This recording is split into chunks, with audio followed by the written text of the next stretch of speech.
I need to find out if Australia really exists. I've said this before. If Australia really exists, what do you mean? So there's a theory that it doesn't exist. What is the Okay, theory? what is it then? I read something about they're all just paid actors.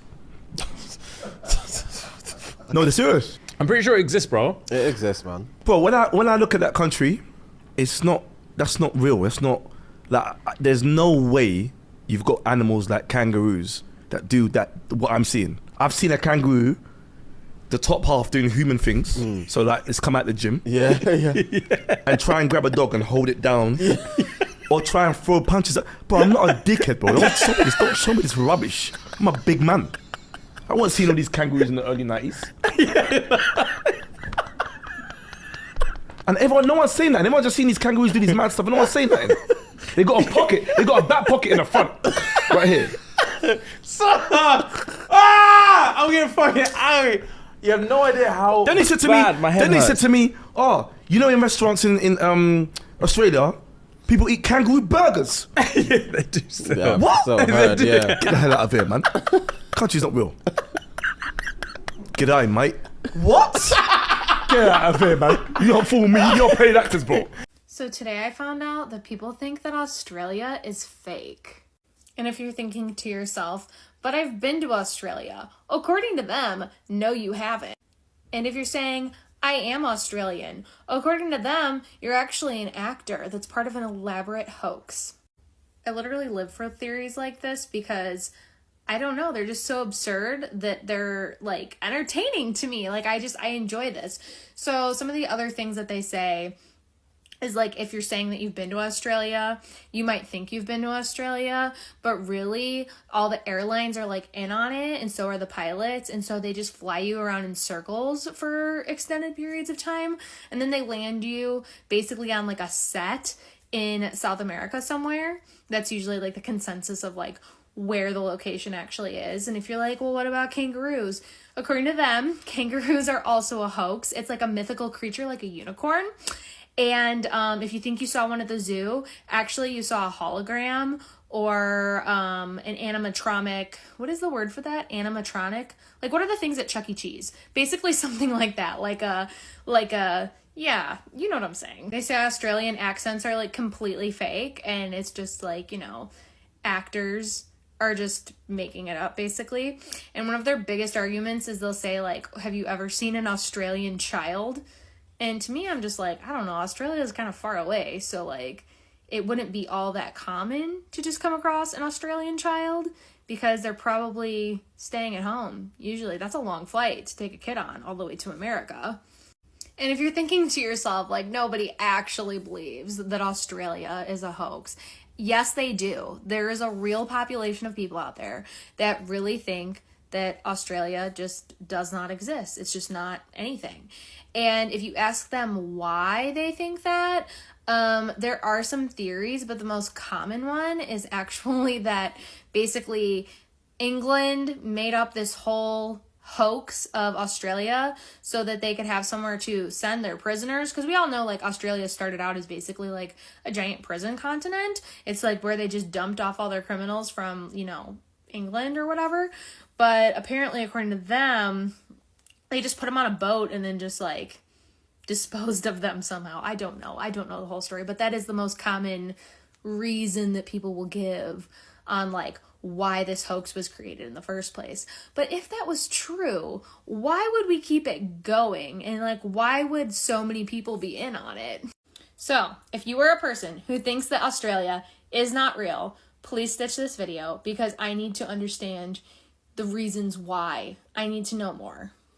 There are people in this world who actually think Australia is fake. These people have convinced themselves that Australia doesn't actually exist and it's all just an elaborate cover-up by the British government. And what's the British covering up? They claim it was from a mass murder. See, according to this theory, the British government was planning on sending a bunch of prisoners to an island. And this island was one that didn't actually exist. The British government couldn't admit that they had actually killed all these people, so they came up with Australia. Apparently, they believe that the doubt of something existing is equivalent equivalent to something actually not existing. I mean, you can try to show them evidence, but they're not going to believe it. Keep this in mind when you visit your family on Thanksgiving. Try to talk to them about things that are just common sense. And the things they say to you make you want to slam your head into a wall. Bring some alcohol this year. You're gonna need it. See this side of Australia? It's almost empty, with no major cities. While this side, it's packed with cities like Sydney, Melbourne, Brisbane, and Adelaide.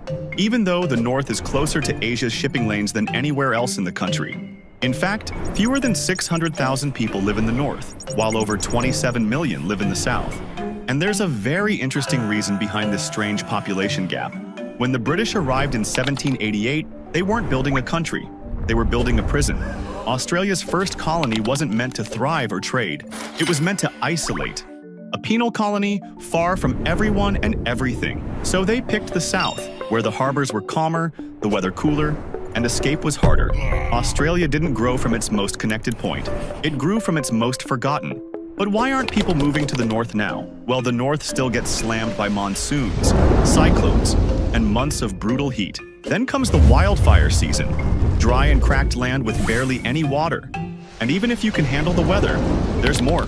Tiny towns, bad soil, and wildlife that bites or stings. So even in 2025, the north stays empty while the south keeps booming. I just moved to Australia from New York, and I'm going to go through some of the biggest culture shocks that I've noticed so far. The first thing is that things are not that different here, and it honestly just feels like a parallel universe. Like, I live in Melbourne now. It feels so much like New York City until you look up and see a different store name, or until you see the cars on the other side of the road. Like, everything just feels flipped. Everything feels the same but flipped. It literally feels like a parallel universe half the time. So many things are an honor system here, like getting gas. I went to the movies the other day. They don't even check your ticket. It's just an honor system. Like, they just trust that you're gonna do the right thing. The trams here, they just trust that you're gonna pay for them. Everything's an honor system. But they also check your bags a lot of the time. If you're going shopping, they will check your bags, and it's such a common thing. The coffee is so good, but everything closes by 3 p.m. latest, sometimes like 2 p.m. So if you don't go and get it before that, you're gonna be getting your coffee at McDonald's later in the day.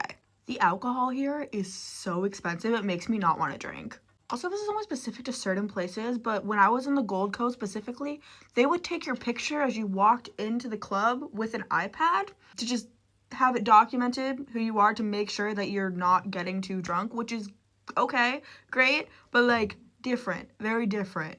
They don't have Tums here, like the medication. That was just something that really stuck out to me when I went to go buy them at the Chemist Warehouse. Their pharmacies are called chemists. I made a whole separate video on this, but their concert system is different. If you're going to a general admission concert, they'll have like 20 different doors, and your ticket will tell you what door you're supposed to enter. So it doesn't really matter what time you show up. A different door might just get lit in before you and be in front of you anyway. Their Sprite is called lemonade, and I still haven't figured out how to get like actual lemonade. Like American lemonade, I don't really know what the equivalent is. This one might be self-explanatory with the cars driving opposite on the opposite side of the roads, but like drive-thrus are opposite. I was standing inside of a restaurant and I saw the window, and like the car comes from this way, like it comes from the opposite direction, which makes sense because the passenger window is going to be on the opposite side, but like, I don't know, that was a culture shock to me. People also leave their dogs like everywhere. Like if you go to a grocery store, there'll be like a dog with their leash like tied to the pole outside while somebody goes inside and shops, and I'm just like, in America, you would never trust that. I just keep writing these down in my notes as they come to me, so I will definitely make a part 2. One of the most wild things about being on Australia is their gas. I'm looking at this gas pump and I'm like, I don't even know how much gas this car takes or what to even put in it. So I go in and ask the guy, and I'm like, how do I pay? Like, I don't know how much. He goes, you just go fill up. I'm like, yeah, but I couldn't like pay because, you know, in America, you just pay and then it stops pumping. He's like, no, you fill up and then whenever it stops, you just come pay. I'm like, what do you mean? He's like, no, just go out there, fill up the car, and then come in and pay. I'm like, you guys trust people to fill up their car and then come in and pay like an honor system? He was like, yeah, you guys don't do that in America. I'm like, no, people would steal gas left, right, and center if it was an honor system. And I'm blown away that the people of Australia do not steal gas. And I asked the guy, has anyone ever stole gas? He was like, not that I reckon. This is like mind-blowing concept. Like, what's going wrong with us in America that we can't adopt concepts like this?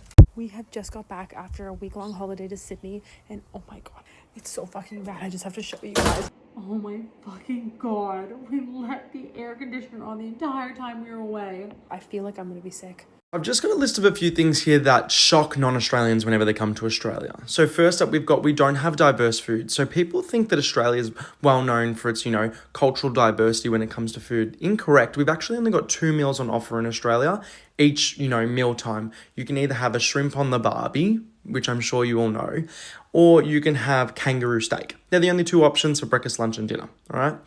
Next up, we've got when you're born, you're actually born a kangaroo.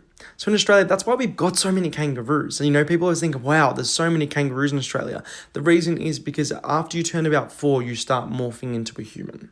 Does that make sense? That's why kangaroos are quite eerily human, Next up, we don't take our spiders for walks. I've heard in other countries that you guys take your pets for walks and stuff like that. We just let our spiders roam around during the day. And then at night time, they come back and we feed them and they cuddle up on the couch with us. It's really cute. Now, last but not least, we speak a different dialect. So in America, you might say, hi, how are you? In England, you might say, hello, how's your day been? In Australia, we say something along the lines of, hey, going, cunt. Do you know what I mean? That's our dialect, our language. And a lot of Americans and British people think we speak like American or British English. It's a very different language.